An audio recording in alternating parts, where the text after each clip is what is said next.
અંકલેશ્વર શહેરને જોડતા ઓએનજીસી રાજપીપળા ચોકડી તરફ જતા રોડ ઉપર ઓએનજીસી કોલોનીના ગેટ નંબર 2 સામે જ ગત મોડી સાંજે વિચિત્ર અકસ્માત સર્જાયો હતો.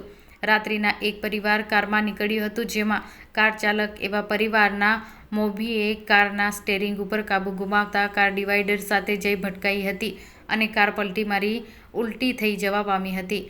કારમાં રહેલા દંપતી અને તેનું બાળક અંદર ફસાઈ ગયું હતું.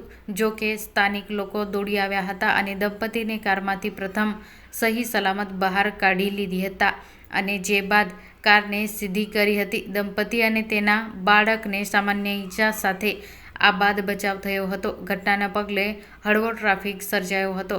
લોકો કાર સીધી કરી રોડ સાઈડમાં ખસેડી હતી, તો ઘટનાને પગલે સ્થાનિક પોલીસ દોડી આવી ટ્રાફિક હળવો કર્યો હતો. ઘટના અંગે હજુ સુધી કોઈ પોલીસ ફરિયાદ નોંધાઈ નથી. કાર સવાર દંપતી ક્યાંથી આવ્યું હતું તે સામે આવ્યું નથી.